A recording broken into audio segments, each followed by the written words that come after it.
Feel the real fair with us. প্রিয় listeners, Assalamu alaikum. Feel the real fair with us দেশ ও দেশের বাইরে থেকে যারা আমাদের ওয়ার্ল্ডের আজকের 29তম পর্বের সাথে যুক্ত হয়েছেন বা পরবর্তীতে হবেন সকলকে জানাচ্ছি শুভেচ্ছা ও ভালোবাসা। আশা করি সকলে ভালো আছেন, সুস্থ আছেন। প্রিয় listeners, আজকের 29তম পর্বে আমরা আমাদের প্রিয় রেমিট্যান্স যোদ্ধা ভাইদের পাঠানো ঘটনাগুলো উপস্থাপন করব। আজকের এপিসোডে দুটি ঘটনা থাকছে। দুটি ঘটনায় আপনার মনে ভয় ও শিহরণ জাগাতে সক্ষম হবে ইনশাল্লাহ। চলুন ঘটনায় চলে যাই। তবে যাবার আগে সেই চিরচেনা কথাগুলো আবারও বলতে চাই। এই ভিডিওতে লাইক বাটন প্রেস করতে ভুলবেন না। ভিডিওর লিঙ্কটা বেশি বেশি করে শেয়ার করে দিন। প্রিয় লিসনার্স, ঘটনাগুলো কেমন লাগছে তা জানিয়ে এই ভিডিওর কমেন্ট সেকশনে কমেন্ট করতে পারেন। আমাদের ফেসবুক পেজ এবং গ্রুপ রয়েছে আপনাদের হরর ওয়ার্ল্ড নামে। সেখানে গিয়েও আপনারা আপনাদের মতামত জানাতে পারেন। যারা ঘটনা পাঠাতে চান তারা লিখে অথবা রেকর্ড করে যে কোনোভাবে ঘটনা পাঠাতে পারেন আমাদের ইমেল অ্যাড্রেসে fahimhassan472@gmail.com। অ্যাড্রেসের স্পেলিংটা বলে দিচ্ছি, FAHIMHOSSEN@gmail.com। স্পেলিংটা আমাদের ভিডিও ডেসক্রিপশনে দেয়া রয়েছে, সেখান থেকে চেক করে নিতে পারেন। প্রিয় লিসেনার্স, আলহামদুলিল্লাহ সুম্মা আলহামদুলিল্লাহ, আপনাদের কাছে অশেষ কৃতজ্ঞতা। আপনাদের হরর ওয়ার্ল্ড হাঁটি পাপা করে 4 লক্ষ সাবস্ক্রাইবারের একটি প্ল্যাটফর্ম হিসেবে যাত্রা শুরু করেছে। খুব অল্প কিছু সাবস্ক্রাইবার নিয়ে আমাদের যাত্রা শুরু করেছিলাম, সেটা এখন 4 লক্ষ সাবস্ক্রাইবারের পরিবার হিসেবে নতুন করে আবার যাত্রা শুরু করল। খুব তাড়াতাড়ি ইনশাল্লাহ আমরা 5 লক্ষের মাইল ফলক ছুঁয়ে ফেলব। এরপর ইনশাল্লাহ আমরা 1 মিলিয়ন সেলিব্রেশন করব। আর অনেকে বলেছেন 4 লক্ষ সাবস্ক্রাইবার উপলক্ষে কোনো স্পেশাল এপিসোড হবে কিনা। আমরা শুরু থেকেই বলেছিলাম যে আমরা কোনো স্পেশাল এপিসোড করব না। আমরা 5 মিলিয়ন অর্থাৎ 5 লক্ষ উপলক্ষে একটি স্পেশাল এপিসোড করব। সেটা নির্ভর করবে আমরা কোথা থেকে কি ধরনের গয়না পাচ্ছি তার ওপর। তবে 4 লক্ষ উপলক্ষে এই মুহূর্তে কোনো স্পেশাল এপিসোড করতে পারছি না বলে আন্তরিকভাবে দুঃখিত। আশা করছি লিসেনাররা বিষয়টা ক্ষমা সুন্দর দৃষ্টিতে দেখবেন। প্রিয় লিসেনার্স, আজকের এই এপিসোডের প্রথম যে ঘটনাটি আপনাদের সাথে শেয়ার করব, এটি পাঠিয়েছেন একজন ইলেকট্রিক্যাল ইঞ্জিনিয়ার। তিনি বর্তমানে সংযুক্ত আরব আমিরাতের আবুধাবির আল আইন নামক শহরে রয়েছেন। তিনি সেখানে একটি পাওয়ার ডিস্ট্রিবিউশন কোম্পানিতে চিফ ইঞ্জিনিয়ার হিসেবে কর্মরত। তার দেশের বাড়ি চট্টগ্রামের ফটিকছড়ি উপজেলার নাজিরহাট পৌরসভায়। তিনি যখন এলাকায় ছিলেন তখন এই ঘটনা এর একটি অংশের সাক্ষী হয়েছিলেন। চলুন ঘটনাটা শুনে আসি। ঘটনাটি 2020 সালের, যখন লকডাউন চলছিল। এরও আগে উনি ঢাকায় পিডিবিতে চাকরি করতেন। চিন্তা করলেন যে চাকরিটা আর করবেন না, চাকরিটা ছেড়ে দিয়ে বিসিএস এর প্রিপারেশন নেবেন। তো বিসিএস এর প্রিপারেশন নেওয়ার জন্য উনি ঢাকার পিডিবির চাকরিটা ছেড়ে দেন এবং চট্টগ্রামে চলে আসেন। পরবর্তীতে দেখা গেল উনি কিছুটা আর্থিক সমস্যার সম্মুখীন হচ্ছেন, কারণ উনি যখন চাকরি করতেন মোটামুটি ভালো অঙ্কের বেতন পেতেন এবং তার চলাফেরার একটা নির্দিষ্ট ধারা ছিল। হঠাৎ করে চাকরি ছেড়ে দেওয়ার পর সেই ধারাটা তো আর অব্যাহত রাখা ছিল না, যার কারণে উনি কিছুটা আর্থিক সমস্যার মধ্যে পড়ে গেলেন। পরবর্তীতে চিন্তা করলেন যে চট্টগ্রামে আরেকটি চাকরি নেবেন এবং পাশাপাশি বিসিএস এর প্রিপারেশনটাও চালিয়ে যাবেন। এমন চিন্তা করেই মূলত চট্টগ্রাম ইপিজেড এর একটি বেসরকারি কোম্পানিতে তিনি ভাইভা দেন। লিখিত পরীক্ষায় পাস করার পর ভাইভা দিয়েছিলেন এবং ভাইভা ভালো হওয়ায় চাকরিটা তার হয়ে যায়। তার জয়নিং ছিল 2020 সালের ফেব্রুয়ারি মাসের 1 তারিখে। যার ঘটনা আমরা বলছি তার নাম মোহাম্মদ জাহিদ হোসেন। তো উনি পরিবার সহ থাকতেন চট্টগ্রামের অক্সিজেন এলাকায়। যারা চট্টগ্রামের আছেন তারা কিন্তু অক্সিজেন এলাকাটাকে অবশ্যই চিনে থাকবেন।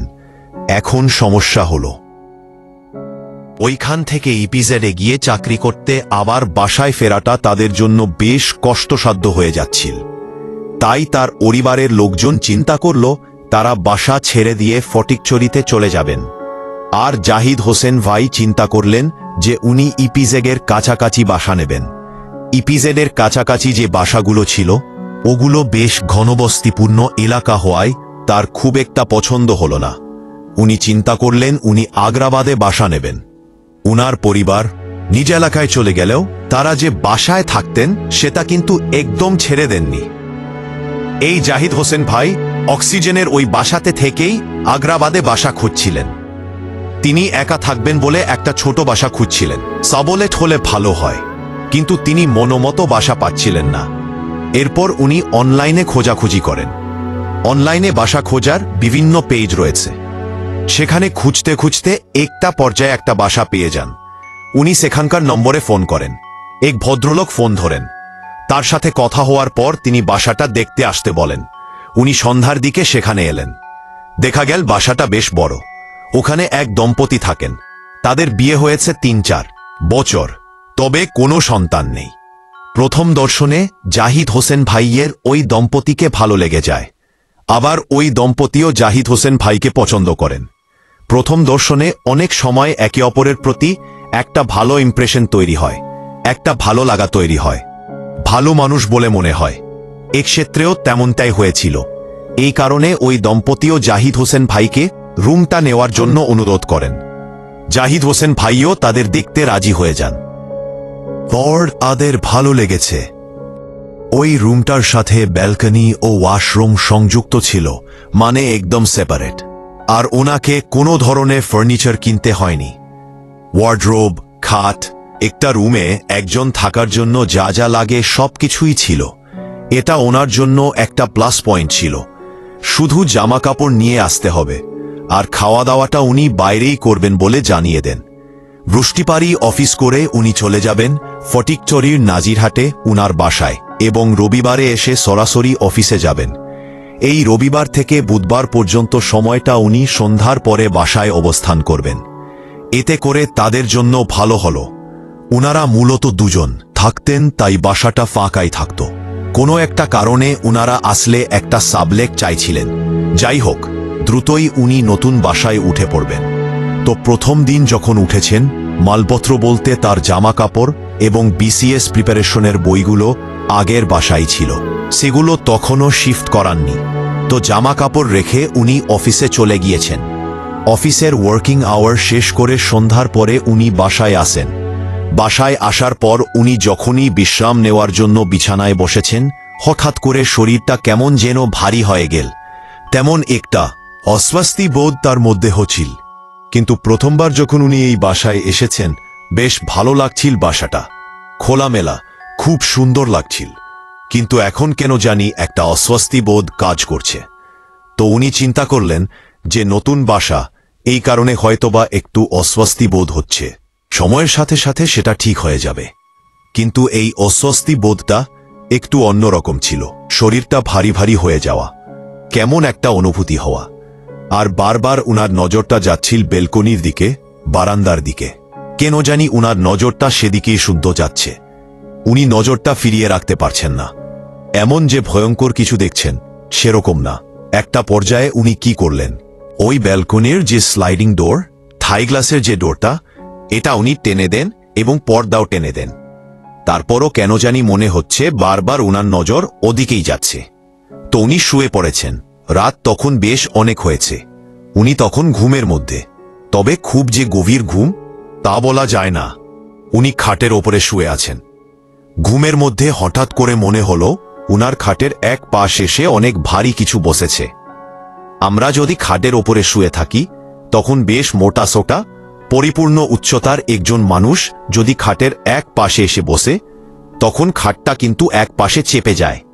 চেপে যাওয়া বলতে, ওখানে একজন মানুষ যখন চাপ দেয় তখন একটা শব্দ হয়।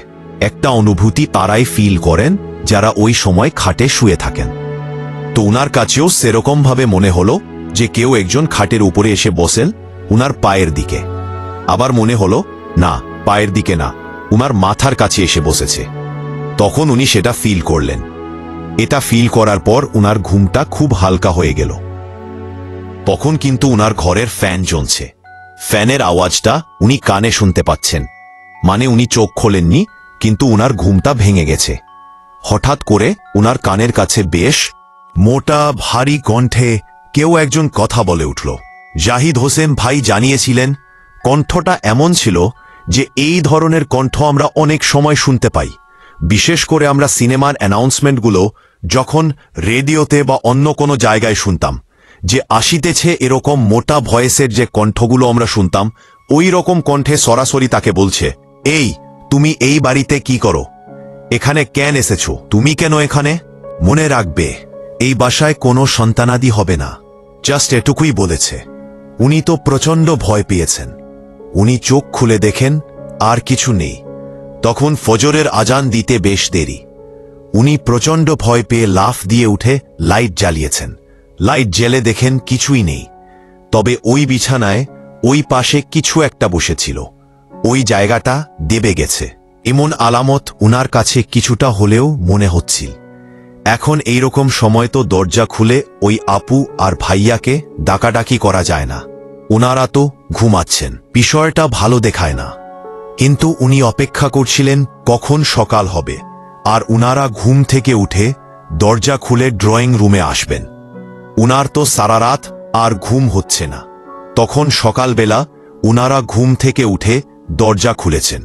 উনি তো দৌড়ে বাইরে বেরিয়েছেন। বাইরে বেরিয়ে দেখেন যে ওই আপুকে দেখে উনি বেশ চিৎকার করে বলে উঠেছেন, আপু তাড়াতাড়ি এদিকে আসেন, তাড়াতাড়ি এদিকে আসেন, আপনার সাথে আমার কথা আছে।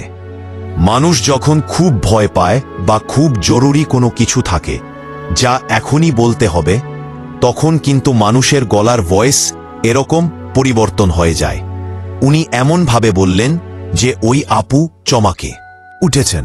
উনি ভয় পেয়ে গেলেন, এ কি হলো? তখন ওই আপু বলছেন, তুমি শান্ত হও, বসো, এই সোফায় বসো। তো সোফায় বসার পর এই জাহিদ হোসেন ভাই বললেন যে, আপু আমার সাথে একটা ভয়ঙ্কর ঘটনা ঘটে গেছে, এই ব্যাপার আমি এই শুনেছি। এইটা শোনার পর ওই আপুকে খুব চিন্তিত দেখা গেল।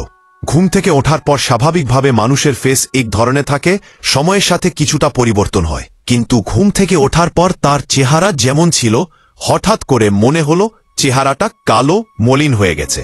উনি গভীরভাবে কিছু চিন্তা করছেন। কয়েক মিনিট চিন্তা করার পর উনি কিছু কথা বললেন।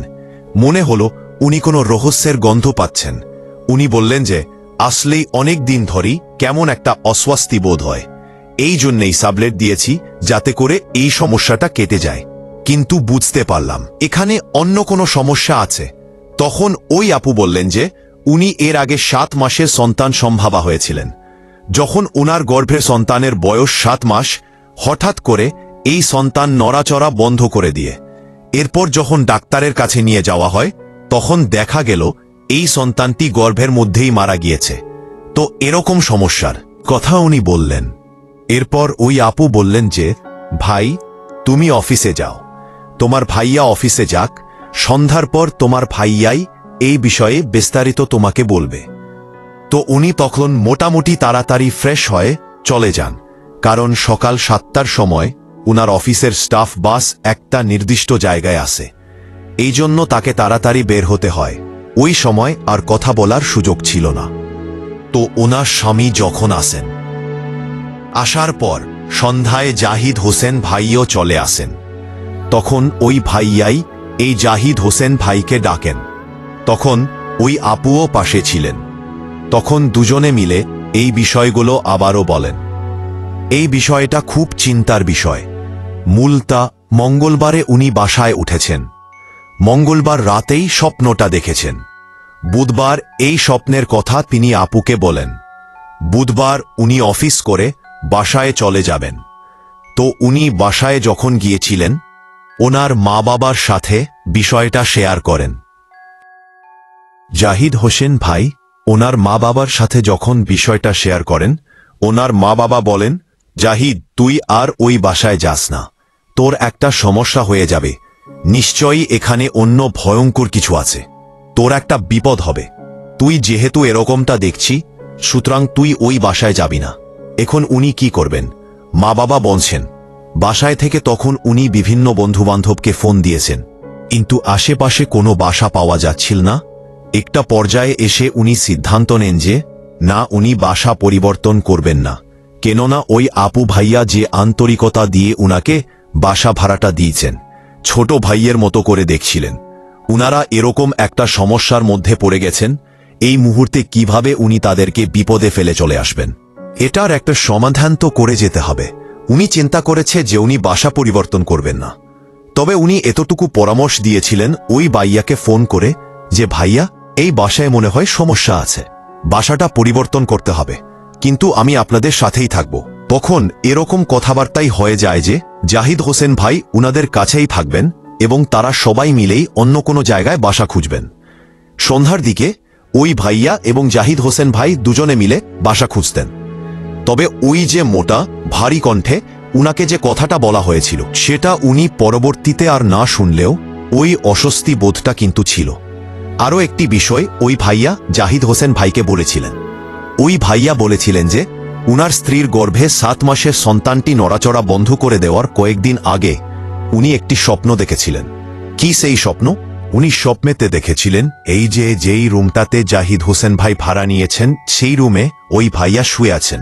তো একটি বাচ্চা 1.5-2 বছর বয়সের বাচ্চার মতো হবে, দৌড়াদৌড়ি করছে, খেলছে। খেলতে খেলতে বাচ্চাটা দৌড়ে ওই বেলকনির দিকে চলে যাচ্ছে, আর ওই ভাইয়া কিন্তু শুয়ে শুয়েই সেটা দেখছেন। ওই বাচ্চাটাকে উনি চেনেন না। বাচ্চাটা বেলকনির দিকে দৌড়ে যাচ্ছে, হঠাৎ করে বাচ্চাটা পেছন দিকে ঘুরল, ঘুরে ওই ভাইয়ার দিকে তাকিয়ে হাসি দিল। হাসি দেওয়ার পর ওই বাচ্চাটা বেলকনি থেকে এক লাফ দিয়ে নিচে পড়ে গেল। তখন ওই ভাইয়া তাড়াতাড়ি করে ওই বেলকনির দিকে চলে গেলেন বাচ্চাটার কি হলো দেখার জন্য। তিনি নিচের দিকে তাকিয়ে দেখেন ওই বাচ্চাটা নিচে পড়ে এমনভাবে চ্যাপ্টা হয়ে গেছে, মারা গেছে, একদম রাস্তার সাথে মিশে গিয়েছে। অর্ধপক্ক নরম ফল যদি আমরা উপর থেকে ফেলে দেই তখন ফ্লোরের উপর পড়লে যেরকম চ্যাপ্টা হয়ে যায় ওরকম হয়ে গিয়েছে। এই স্বপ্নটা দেখার পর তিনি ভরমর করে উঠে বসলেন। আরে, এটা কি দেখলাম! এর কয়েকদিন পরেই উনার স্ত্রীর গর্ভের সন্তানের নড়াচড়া বন্ধ হয়ে গিয়েছিল। তাহলে বোঝা যাচ্ছে এই স্বপ্নের একটা গুরুত্বপূর্ণ অর্থ ছিল যেটা ওই সময় উনি বুঝতে পারেননি। তো এটা জাহিদ হোসেন ভাইকে জানিয়েছেন। যাই হোক, উনারা বাসা খুঁজছিলেন। তবে এর মধ্যে যেটা হয় সেটা হচ্ছে যে উনারা ভালো কোনো হুজুর দেখানোর কথা বলেন। এর ভিতরে আরেকটা সমস্যা হয়ে যায়, লকডাউন শুরু হয়ে যায়। লকডাউন শুরু হয়ে গেলে অফিস আদালত বন্ধ হয়ে যায়। জাহিদ হোসেন ভাই উনার বাড়ি চট্টগ্রামের ফটিকছড়ির নাজিরহাট পৌরসভায় চলে যান। তো এর মধ্যে ফোনে যোগাযোগ হচ্ছিল ওই ভাইয়া আপুদের সাথে, উনারা হুজুর দেখিয়েছিলেন। একটা পর্যায়ে ওই ভাইয়া ফোন করে জানান, আলহামদুলিল্লাহ, সমস্যার সমাধান হয়েছে। মূলত ওই ভাইয়া জানান যে এই ভাইয়া এবং আপুর উপরে ভয়ঙ্কর এক জিন চালান করে দেওয়া হয়েছিল। বিশেষ করে এই আপুর উপরে এর প্রভাবটা খুব বেশি। আর এই জিনটা শুধু একটা কাজই করবে, কোনো সন্তানাদি হতে দেবে না। আর এই কাজটা মূলত কে করেছেন? ওই ভাইয়া যেই অনুমানটা করেছেন সেটা হচ্ছে তারই আপন বড় ভাইয়ের স্ত্রী। মূলত এই ভাইয়া এবং আপু পছন্দ করে বিয়ে করেছিলেন, যেটা পরিবার থেকে প্রথমে মেনে নেয়নি, পরবর্তীতে মেনে নিতে বাধ্য হয়েছে। এখন চাকরি সূত্রে ওই ভাইয়া তো তার স্ত্রীকে নিয়ে চলে এসেছেন অন্য একটা জায়গায়, সেখানে বাসা ঠিক করেছেন, ওনারা ঘর সংসার করছেন। মূলত ওই ভাইয়ার বড় ভাইয়ের স্ত্রী তিনি এই কুপরামর্শটা তার পরিবারের সদস্যদেরকে দিয়েছেন যে এই ছেলের বিয়ে করা এই মেয়ের যেন কোনো সন্তান সন্ততি না হয়। এখানে দুটো উদ্দেশ্য: এক, এই ছেলের কোনো অরিশ যদি জন্মগ্রহণ করে তাহলে সম্পত্তিতে ভাগাভাগি হয়ে যাবে, এটা একটা সমস্যা। 2, এটা কোনো সন্তানাদি হতে দেওয়া যাবে না, যেন কোনো ওয়ারিশ সৃষ্টি না হয় এবং সম্পত্তি ওই ভাইয়ার বড় ভাই ভোগদখল করতে পারে। এই পরামর্শটা সেই বড় ভাইয়ের স্ত্রীর মাথা থেকে এসেছে এবং সেই পরামর্শে সম্মত হয় এই ভয়ঙ্কর অপকর্মটা ওনারা করেছেন। তো হুজুরের কাছ থেকে এই ধরনের তথ্য পাওয়ার পর হুজুর ওনার পদ্ধতিতে রুকাইয়া করে এই সমস্যাটা সমাধান করেছেন। এক্স্যাক্ট কোন পদ্ধতি অবলম্বন করেছেন এই বিষয়ে অবশ্য জাহিদ হোসেন ভাই বলতে পারেননি। তবে আলহামদুলিল্লাহ, এর বেশ কিছুদিন পর যখন লকডাউন উঠে যায়, সবকিছু ঠিকঠাক হয়ে যায়। এরপর অবশ্য তিনি অন্য বাসায় চলে গিয়েছিলেন। বেশ কিছুদিন পর উনার মেসেঞ্জারে একটি ছবি ওই ভাইয়া পাঠিয়েছিলেন। দেখা যায় উনার একটা সন্তান হয়েছে। সেই সন্তানের ছবি, বিভিন্ন সময় এই সন্তানের সাথে উনাদের খুনসুটির বিভিন্ন ছবি, এগুলো উনার মেসেঞ্জারে পাঠাতেন। উনার ওই ফেসবুক আইডিটা হ্যাক হয়ে যাওয়ার কারণে সেটা উনি আর রিকভার করতে পারেননি। পরে আরও একটি ফেসবুক আইডি খুলেছেন, সেটার সাথে অবশ্য ওই ভাইয়া এবং আপু যুক্ত নেই। এরপর উনি দেশের বাইরে চলে এসেছেন চাকরি নিয়ে। এখন উনাদের ফোন নাম্বারটা নেই, আর ওই ফেসবুকের সাথে কানেক্টেড না থাকার কারণে তাদের সাথে যোগাযোগ নেই, যার কারণে উনাদের নামটা এবং ঠিকানাটা জাহিদ হোসেন ভাই বলেননি। যেহেতু তাদের সাথে যোগাযোগ করে ঘটনাটি দেননি, তাই তাদের অনুমতি উনি সংগ্রহ করতে পারেননি, যার কারণে আসলে আমরাও তাদের নাম ঠিকানা পেলাম না। তো এটাই ছিল ঘটনা। প্রিয় লিসেনার্স, আপনারা একবার ভাবতে পারেন যে বড় ভাই তার ছোট ভাইয়ের স্ত্রীর উপর ব্ল্যাক ম্যাজিক করতে সম্মতি দিয়েছেন।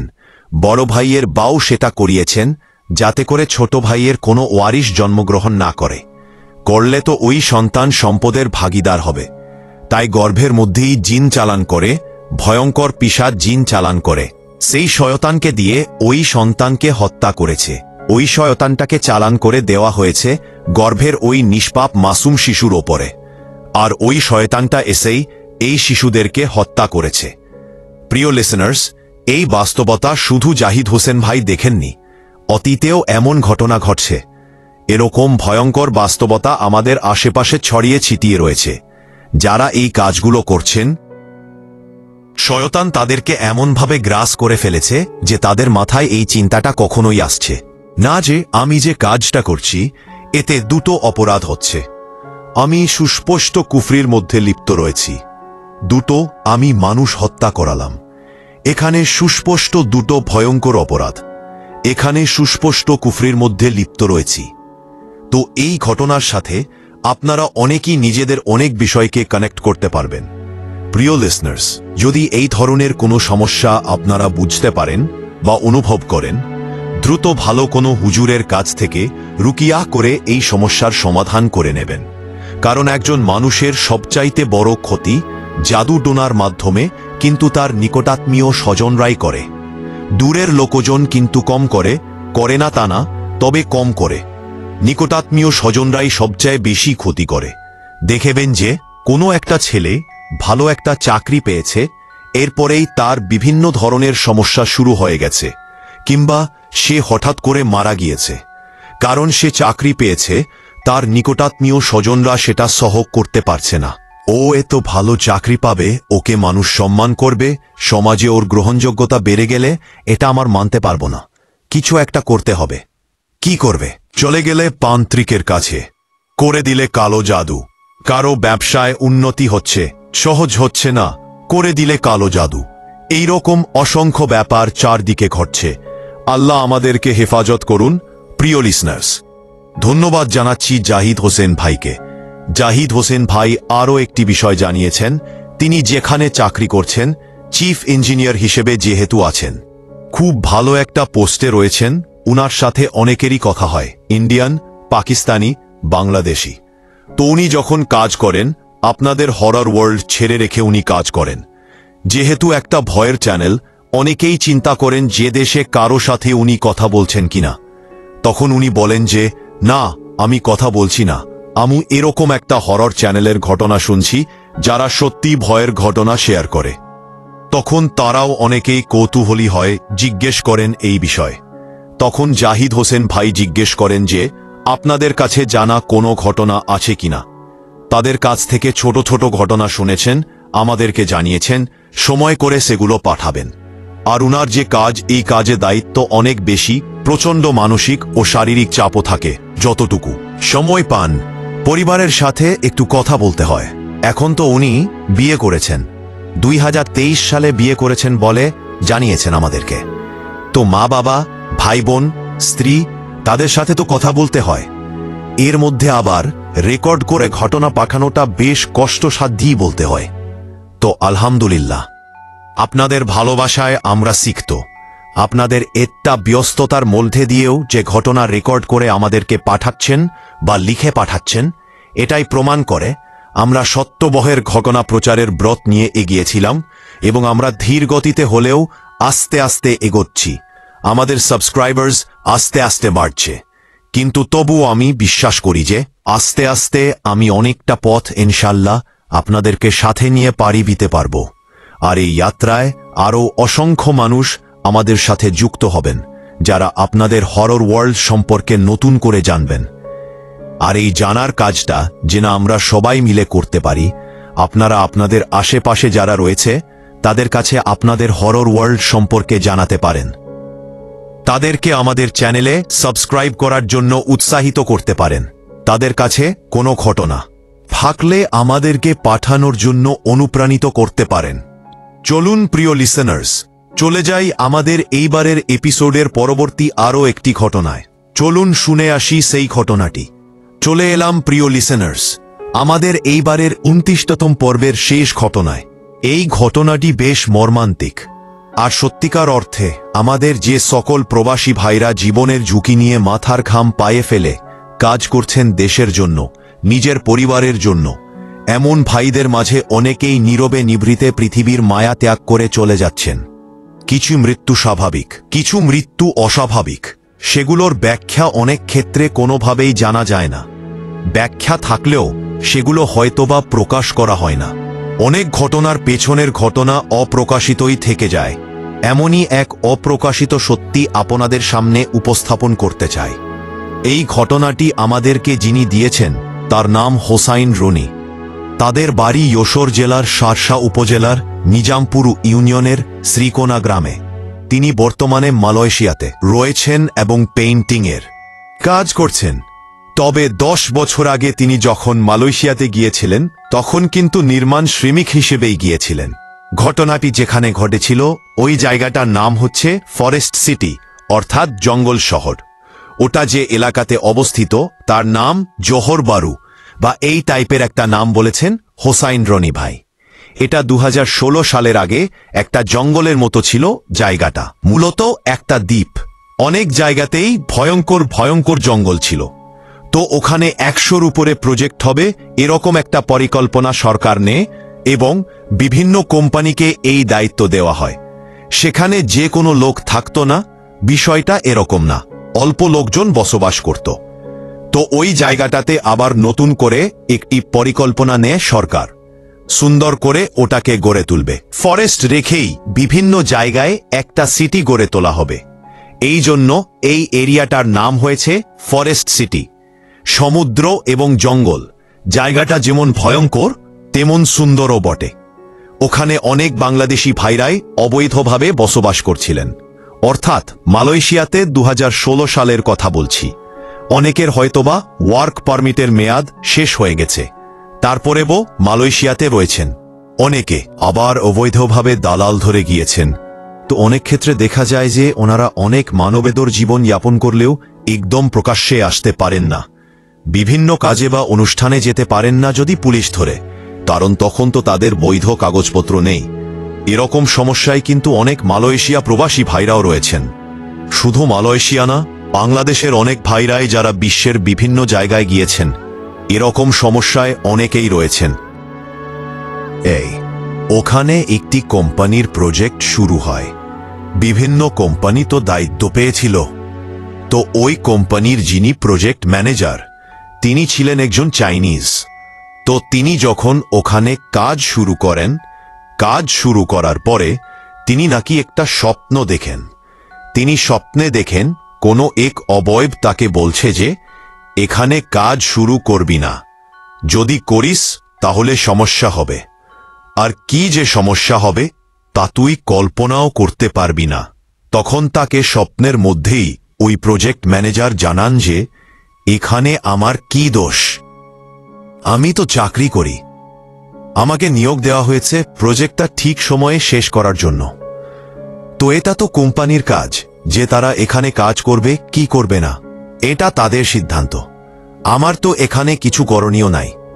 আমার দায়িত্ব দেওয়া হয়েছে, আমি সেটা করব, এটা আমি থামাতে পারবো না। তখন নাকি স্বপ্নের মধ্যে বলা হয় তুই কাজ করতে পারবি 3টা শর্তে। এই 3টা শর্তের যে কোনো একটা শর্ত মানলেই তোকে কাজ করতে দেওয়া হবে, না হলে ভয়ঙ্কর পরিণতি ভোগ করতে হবে তোকে। প্রথম শর্ত, তোর ছেলেকে নিয়ে যাব আমরা। এটা তো ম্যানেজার রাজি হন না, কেউই তো তার সন্তানকে দিতে চাইবে না, এটাই স্বাভাবিক। দ্বিতীয় শর্ত, 3 জন শ্রমিককে বলি দিতে হবে, এটাও ম্যানেজার মেনে নেন না। তৃতীয় শর্ত, 4 থেকে 5 হাজার শ্রমিককে খাওয়াতে হবে একসাথে এক বসায়। ম্যানেজার বলেন এটাও অসম্ভব, কারণ ওই জায়গাতে 4-5 হাজার শ্রমিককে একসাথে পাকানো সম্ভব নয়। ওই জায়গার প্রেক্ষাপটে সেটা অসম্ভব ছিল। এখন ম্যানেজার কি আসলেই 3টা শর্তই রিজেক্ট করেছিলেন, নাকি কোনো একটা মেনে নিয়েছিলেন? নিজের সন্তানকেও দিতে চাইলেন না। 4-5 হাজার শ্রমিককে এক জায়গায় করাটাও টাফ ছিল, কারণ কোম্পানির নীতিগত সিদ্ধান্ত ছাড়া এরকমের একটা কাজ করা অসম্ভব ছিল। কারণ ওই দ্বীপে আসতে হলে জাহাজে করে শ্রমিক নিয়ে আসতে হবে। এত শ্রমিক জাহাজে করে নিয়ে আসা কি সরকার অ্যালাউ করবে? নিশ্চয়ই করবে না। সরকার কেনেই বা 4-5 হাজার শ্রমিককে ওখানে ঘুরতে যেতে দেবে? নিশ্চয়ই না।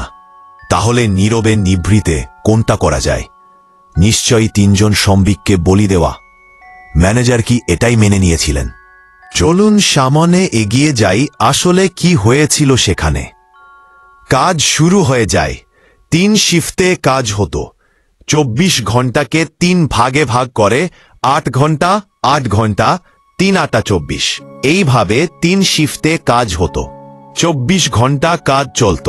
কি রাত, কি দিন, কি দুপুর, কি সকাল, কি ভোরবেলা, কি মধ্যরাত, কন্টিনিউয়াস কাজ চলছে। কাজ চলতে চলতে যখন 30 তলা পর্যন্ত কমপ্লিট হয়ে যায়, ওটা ছিল 56 তলা বিশিষ্ট একটি বিল্ডিং, তখন শুরু হয়ে গেল সমস্যা। 30 তলা হতে কিন্তু খুব বেশি দিন লাগেনি, দ্রুত কাজ করেছে সবাই। 30 তলা হয়ে যাওয়ার পর যে শ্রমিকরা বিভিন্ন ফ্লোরে থাকত, তারা রাতের বেলা শুনত কাদের ঠিক ইমিডিয়েট ওপরের ফ্লোরে কেউ যেন দৌড়াদৌড়ি করছে। এত দৌড়াদৌড়ি করছে যে ঘুমাতে পারে না। এখন যেহেতু 24 ঘন্টায় কাজ হচ্ছে, হয়তোবা এই কারণেই কোনো একটা জায়গায় শব্দ হচ্ছে। কিন্তু না, তারা এমন এমন ফ্লোরে থাকত যে ফ্লোরে আসলে শব্দ হওয়ার কথা না। 30 তলার উপরে কাজ হবে, কিন্তু যারা একদম নিচের দিকে থাকে তাদের তো ইমিডিয়েট ছাদের উপরে কেউ ছিল না। তারা চিন্তা করল, এত রাতে দৌড়াদৌড়ি করে কে?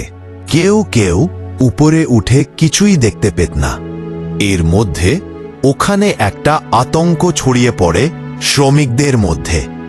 সেটা হচ্ছে মাঝে মাঝে নাকি ওই প্রজেক্টের আশেপাশে বিল্ডিংয়ের কিনারায় সাদা শাড়ি পরা কোনো একটা নারী অবয়বকে দৌড়াদৌড়ি করতে দেখতে, দৌড়ে ছাদ থেকে লাফ দিতে। কিন্তু কোথায় যে পড়ত এটা কেউ দেখতে না। শ্রমিকদের মধ্যে একটা আতঙ্ক সৃষ্টি হয়ে যায়। এই আতঙ্কে অনেক শ্রমিক ভয়ে সেখান থেকে চলে যেতে থাকে। শ্রমিকদের সংখ্যা যখন কমে গেল, তখন এই চাইনিজ ম্যানেজার পড়ে গেলেন এক বিপদে। কারণ তাকে একটা নির্দিষ্ট সময়ের মধ্যে কাজ শেষ করতে হবে। প্রত্যেকটা ফ্লোর, প্রত্যেকটা কাজের ইউনিট একটা নির্দিষ্ট সময়ে বেঁধে দেওয়া আছে। এই কাজগুলো এই সময়ের মধ্যে শেষ করতে হবে। শ্রমিক চলে যাচ্ছে, উনি কাজ করাবেন কাকে দিয়ে? এই জন্য যে শ্রমিকরা ছিল তাদের কাজের সময়টা বাড়িয়ে দেওয়া হয়। বিষয়টা এরকম যে প্রত্যেক গ্রুপের কাজ আরেকটা গ্রুপের সাথে ওভারল্যাপ হবে। যেমন তারা 8 ঘন্টা তো তাদের কাজ করতেই থাকবে, অন্যরা এসেও সেই সময়ে তাদের কাজ করতে থাকবে। তাদের 8 ঘন্টার জায়গা 12 ঘন্টা করে দেয়া হলো। প্রত্যেকটা গ্রুপ 12 ঘন্টা করে কাজ করবে। 8 ঘন্টা পর আরেকটা গ্রুপ আসার পরে আগের গ্রুপ 4 ঘন্টা অতিরিক্ত কাজ করবে, তা না হলে কাজ শেষ হবে না। তো এইভাবে কাজ শুরু করা হলো। 30 তলা যখন হয় 31-32 তলার মতো হয়ে গেছে, তখন এখানে একটা বিষয় রয়েছে, সেটা হলো এক এক তলা ফ্লোরের যখন ছাদ ঢালাই হয়, আমাদের দেশে আমরা দেখি যে কাঠ দিয়ে ফ্রেম করে ওপরের ছাদ ঢালাই দেওয়া হয়। ইদানিং দেখা যাচ্ছে যে স্টিলের পাতগুলো দেওয়া হয়। তো ওই রকমই ওইখানে অ্যালুমিনিয়ামের পাত দেওয়া হতো, এবং ছাদ ঢালাই হওয়ার পর নির্দিষ্ট সময় পর সেগুলো আবার খুলে ফেলা হতো। এগুলো আবার পরবর্তী উপরের যে ছাদ ঢালাই দেওয়া হবে তখন সেগুলো সেখানে সেট করা হতো। এরকম একটা ফ্লোরে যখন অ্যালুমিনিয়ামের পাতগুলো খোলা হবে, তখন একজন শ্রমিক একটা অংশে কাজ করছিলেন। সেখানকার অ্যালুমিনিয়ামের পাতটা উনি খুলবেন। তখন কিন্তু অনেক রাত। ওই রাতের শিফটে যারা কাজ করছিলেন, ওইখানে আশেপাশে 5-6 জন লোক কাজ করছিলেন। তো একজন নাকি কাজ করতে করতে একটা অ্যালুমিনিয়ামের পাত কিছুতে খুলতে পারছে না। উনি তখন পাশের আরেকজনকে ডাকেন। সে আসে। সে আসার পর দুজন মিলেও খুলতে পারছে না। এইভাবে আরেকজনকে ডাকায়। এরকম করতে করতে প্রথমে একজন, পরে আরও 3 জন, মোট 4 জন ব্যক্তি মিলেও কোনোভাবেই এই অ্যালুমিনিয়ামের পাতটাকে খুলতে পারছে না। অনেক চেষ্টার পর হঠাৎ করে অ্যালুমিনিয়ামের পাতটা এমনভাবে খুলে যায়, আর ওই অংশটা ছিল একদম ছাদের কিনারায়। এমনভাবে হ্যাচকা টানে খুলে যায় যে এই 3 জন তাদের বডির ব্যালেন্স রাখতে পারে না। এই 3 জনই বিল্ডিং থেকে নিচে পড়ে যায়। তবে ওই অংশটা এমন একটা জায়গায় ছিল যেখানে বিল্ডিংয়ের মাঝে কিছু ফাঁকা জায়গা থাকে, যেমন লিফটের জায়গা। এরকম কিছু জায়গা তারা ফাঁকা রেখেছিল। হয়তোবা ওই বিল্ডিংয়ের ডিজাইনটা ওরকম ছিল। এই 3 জন ওইরকম একটা ফাঁকা জায়গা দিয়ে নিচে পড়ে গিয়েছিল।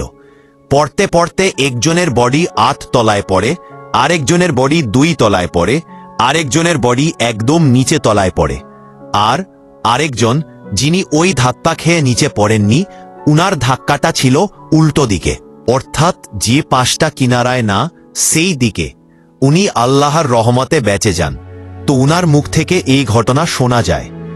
যখন 3 জন নিচে পড়ে যায়, অনেক জোরে শব্দ হয়। তখন যারা ঘুমন্ত ছিল বা অন্য সাইডে যারা কাজ করছিল, তারা দৌড়ে চলে আসে। চিৎকার চেঁচামেচি শুরু হয়ে যায়। এখানে আরেকটা কথা বলে রাখা ভালো, মাঝে মাঝে নাকি ওই বিল্ডিংয়ের যে শ্রমিক লিফটটা পেরেছিল, যে লিফট দিয়ে শ্রমিকরা ওঠানামা করতেন, ইঞ্জিনিয়াররা ওঠানামা করতেন, এই লিফটটা রাতের বেলা একা একাই চলাচল করতে। এমনও হতো যে সেখানে পাওয়ার সাপ্লাই নেই, কিন্তু লিফটটা ওঠানামা করছে। এটা একটা ভুতুরে লিফট হিসেবে সকলের কাছে পরিচিত ছিল। ওই সময় শ্রমিকরা যে নিচে নামবে, নিচে নামার জন্য লিফটটা তারা খুঁজছে। তারা দেখে লিফটটা নিচে। আবার নিচে দিকের যে শ্রমিকরা, তারা উপরে উঠে কি হয়েছে তা দেখবে।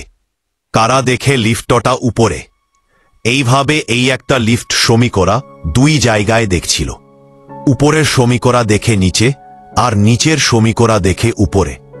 এখন তারা ছোটাছুটি শুরু করেছে। কি করবেন এখন? তখন এই 30 তলা থেকেই তারা নিচে নামবেন এমন সিদ্ধান্ত নিলেন।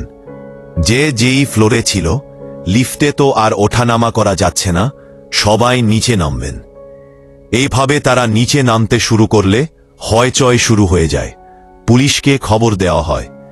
এই হোসাইন রনি ভাই জানিয়েছেন, ওই সময় অনেক শ্রমিকই নাকি বাইরে বের হতে ভয় পেয়েছিলেন, কেননা তাদের ওয়ার্ক পারমিট ছিল না। অবৈধভাবে এসেছেন, কাগজপত্র তখনও বৈধ হয়নি। বাইরে বের হলে, পুলিশের মুখোমুখি হলে তখন আরেকটা বিপদ হতে পারে। ইচ্ছা থাকার পরও তারা বাইরে বের হতে পারেননি। আর দুর্ভাগ্যজনক ব্যাপার হচ্ছে, এই 3 জন শ্রমিক যারা পড়ে গিয়েছিলেন, পরে নির্মমভাবে নিহত হয়েছেন। এই 3 জনই বাংলাদেশি রেমিট্যান্সি যোদ্ধা ভাই। তাদের বডি পুলিশ নিয়ে যায়, ফ্রিজিং করে রাখে। 15 থেকে 16 দিন পর তাদের ঠিকানা খুঁজে বের করে পুলিশ সরকারের পক্ষ থেকে লাশ বাংলাদেশে পাঠিয়ে দিয়ে। এরপর কি হলো? এরপর ঘটল আরও ভয়ঙ্কর কিছু ঘটনা কিন্তু এখানে শেষ নয়। এরপর রাতের বেলা অনেকে এই 3 জন শ্রমিককে দেখত। তারা বসে গল্প করেছে, কান্নাকাটি করেছে, হাঁটাহাঁটি করেছে। কেউ কেউ নাকি তাদের কাজও করতে দেখত। এই সমস্যা যখন শুরু হয়ে গেলে, ভয়ে লোকজন আরও এই প্রজেক্টের কাজ থেকে সরে অন্য প্রজেক্টে গিয়ে যুক্ত হলো। এরকম চলতে থাকলে তো আসলে একটা প্রজেক্ট চলতে পারে না। প্রজেক্টের কাজ বন্ধ হওয়ার উপক্রম। এমনই এক রাতের বেলা সবাই এক বিভৎস দৃশ্য দেখে আতঙ্কিত হয়ে পড়ে। কাজ করছে একটা ফ্লোরে লোকজন, হঠাৎ করে দেখে লিফটটা একা একাই উপরে উঠছে। নিশ্চয়ই কেউ লিফটে উঠছে। কে উঠছে? সেই চাইনিজ ম্যানেজার। কিন্তু চাইনিজ ম্যানেজারের একই অবস্থা। সবাই দেখল ওই লিফটে মূলত চাইনিজ ম্যানেজার ঝুলে রয়েছে। বিভৎসভাবে তাকে হত্যা করা হয়েছে। তার লাশটা ওই লিফটে ঝুলিয়ে রাখা হয়েছে। এটা দেখা মাত্রই সবাই তো চিৎকার চেঁচামেচি শুরু করে দেয়। পুলিশকে খবর দেওয়া হয়। পুলিশ এসে চাইনিজ ম্যানেজারের লাশ উদ্ধার করে। তার পরিবারের সাথে লোকাকোষ করা হয়। তার স্ত্রীর সাথে যখন লোকাকোষ করা হয়, তার স্ত্রী জানায় যে ওই রাতে অন্য আরেকজন ইঞ্জিনিয়ারের ডিউটি ছিল। হঠাৎ করে নাকি কে যেন এসে তাকে ডাক দেয়। ওই সময় নাকি তিনি উনার স্ত্রীর সাথে ফোনে কথা বলছিলেন। উনার স্ত্রী জানায় যে হঠাৎ করে কেউ বলেছে যে প্রজেক্টে আগুন লেগেছে। যেহেতু তিনি মেইন ম্যানেজার, পুরো প্রজেক্টের ম্যানেজার, তার আন্ডারে আরও ম্যানেজার রয়েছে, এখন আগুন লেগেছে, তাকে তো সেখানে যেতেই হবে। উনি তখন উনার স্ত্রীকে বলেছিলেন যে একজন লোক এসেছে, বলছে যে প্রজেক্টে আগুন লেগেছে, তুমি ফোনটা রাখো, আমি একটু দেখে আসি। ফোনের অপর প্রান্তে চায়না থেকে তার ওয়াইফ কিন্তু সেটা শুনতে পেয়েছে। এজন্য উনি চিন্তা করেছেন যে আগুন লেগেছে, স্বামী তো যাবেই, এটা তো তার দায়িত্বের মধ্যেই পড়ে। কিন্তু উনি কিভাবে মারা গেলেন? উনাকে কে হত্যা করল? উনাকে হত্যা করে এই লিফটে কে ঝুলিয়ে দিল? এই বিষয়টা তখন একটা রহস্য হিসেবে রয়ে যায়। যখন এই ঘটনা ঘটে তখন এই প্রজেক্টের কাজ বন্ধ হয়ে যায়, সব শ্রমিক এখান থেকে চলে যায়, এমনকি হোসাইন রনি ভাইও চলে গিয়েছিলেন। স্থানীয় এক হুজুরের মাধ্যমে এই তথ্যটা জানতে পারেন সবাই। এরপর আস্তে আস্তে এক মুখ দুই মুখ হতে হতে অনেকেই এই মূল বিষয়টা জানতে পারেন। হুজুর জানিয়েছিলেন কিভাবে উনাকে স্বপ্ন দেখানো হয়েছিল, কি বলেছিল। মূলত এই চাইনিজ ম্যানেজার 3 জন শ্রমিককে বলি হিসেবে দিতে রাজি হয়েছিলেন। উনি নাকি জানতেন যে কোন অংশে এই 3 জন শ্রমিক দাঁড়াবে। মূলত ওই ইউনিটেই এই 3 জনকে কাজ দেওয়া হয়। 3 জন ছাড়াও আরও কয়েকজনকে কাজ দেওয়া হয়। কিভাবে ওরা মারা যাবে, কিভাবে ওদেরকে দুর্ঘটনায় ফেলে হত্যা করা হবে, এই দায়িত্বটা নাকি ওই জিনের ছিল। ওরাই এভাবে ওই অ্যালুমিনিয়ামের পার্টটাকে এমনভাবে আটকে রেখেছিল, এবং যখনই খুলে যায় তখনই যে হ্যাচকা টানটা অনুভূত হয়, তখন এই 3 জনকে এক সাইড থেকে ধাক্কা দিয়ে ফেলে দিয়ে এভাবেই এই 3 জন নিহত হয়। নিহত বলাটা ভুল হবে, হত্যাকাণ্ডের শিকার হয়। এরা মারা যাওয়ার পর কিছু ভালো জিন তারা ক্ষুব্ধ হয় মূলত এই চাইনিজ ম্যানেজারকে হত্যা করে, এটাই সেই হুজুর বলেছিলেন। এরপর পুনরায় ওই প্রজেক্টের কাজ শুরু হয় এবং কাজ শেষ হয়। এই ঘটনার পর এই হোসাইন রনি ভাই উনি চিন্তা করলেন যে উনি আর কনস্ট্রাকশন রিলেটেড কাজ করবেন না। এরপর থেকে উনি পেন্টিংয়ের কাজে নিজেকে মনোনিবেশ করার চেষ্টা করেন। এখন পর্যন্ত উনি পেন্টিংয়ের কাজেই করছেন মালয়েশিয়াতে। প্রিয় লিসেনার্স, একবার ভাবুন 30 তলা থেকে কিভাবে তারা নিচে পড়ে গেলেন। পরিবারের মুখে হাসি ফোটানোর জন্যই তো কঠিন এই কাজটি ওনারা করছিলেন। ওনারা কি মৃত্যুর আগে জানতেন যে ওনারা কি ভয়ঙ্কর এক চক্রান্তের শিকার হচ্ছেন? আমার ধারণা উনাদের পরিবারও এই বিষয়টা ওইভাবে জানতে না। উনাদের নাম কি, উনাদের বাড়ি এক্স্যাক্ট কোথায়, এটা হোসাইন রনি ভাই আমাদেরকে জানাতে পারেননি। তবে আপনাদের হরর ওয়ার্ল্ডের পক্ষ থেকে আমি জানাচ্ছি যে আপনাদের যদি ওই সময় 2016 সালে আপনাদের আশেপাশে মালয়েশিয়ার এরকম ফরেস্ট সিটিতে এই দুর্ঘটনায় নিহত কোনো শ্রমিকের বাড়ির ঠিকানা জানা থাকে, তাদেরকে অন্তত এই মেসেজটা পৌঁছে দেবেন যে কিভাবে উনারা এই ভয়ঙ্কর হত্যাকাণ্ডের শিকার হয়েছিলেন।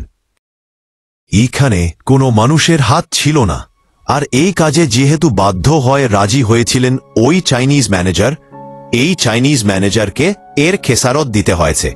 এটা কি ভালো জিনরাই করেছে নাকি অন্য জিনেরা, বিশেষ করে ওই জায়গাতে যারা থাকতে তারা করেছে, এটা নির্দিষ্টভাবে বলা খুব কঠিন।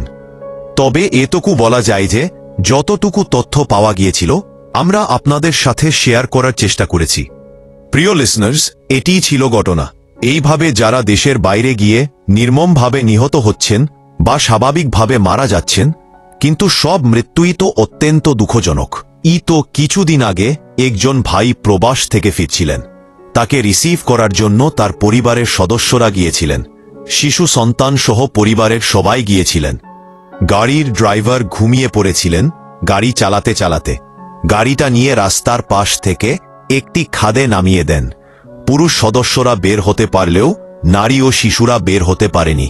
কি নির্মম দৃশ্য ফেসবুকে, ইউটিউবে বেশে বেরাচ্ছে। একবার চিন্তা করুন, তিনি বিমানে ওঠার আগে ফেসবুকে পোস্ট দিয়েছিলেন, স্বপ্ন যাবে বাড়ি। স্বপ্ন কি বাড়ি গিয়েছিল নাকি দুঃস্বপ্ন বাড়িতে গিয়েছিল? পরিবারের সকলকে হারিয়ে তিনি এখন পাগল প্রায়। প্রিয় লিসনার্স, এই ধরনের ঘটনাগুলো আসলেই বর্ণনা করার মতো মানসিক অবস্থা আমার থাকে না। আমি এই ধরনের দৃশ্যগুলো এখন আর সহজভাবে দেখতে পারি না। আস্তে আস্তে এই দৃশ্যগুলো আমি দেখা এক প্রকার বন্ধই করে দিয়েছি। কেন যেন আমি আর সইতে পারি না। হতে পারে মানসিকভাবে অনেক দুর্বল হয়ে পড়ছি, এই জন্য আমি এগুলো সইতে পারছি না। আসলে কে সইতে পারে বলুন? একজন মানুষ সারাটা জীবন প্রবাসে থেকে কার জন্য কষ্ট করে? পরিবারের জন্যই তো। সেই পরিবারের সদস্যদের হাসিমুখ এয়ারপোর্টে দেখলেন, হাসি মুখে এয়ারপোর্ট থেকে মাইক্রোবাস নিয়ে বাইরে বের হলেন, পথিমধ্যেই সবার হাসি থেমে গেল। এই শোক কোনো মানুষ কি সইতে পারে? আল্লাহ তাআলা তার ধৈর্যের শক্তিকে বৃদ্ধি করে দিন, আর এই ধরনের ঘটনা আর কারোর সাথে যেন না ঘটে।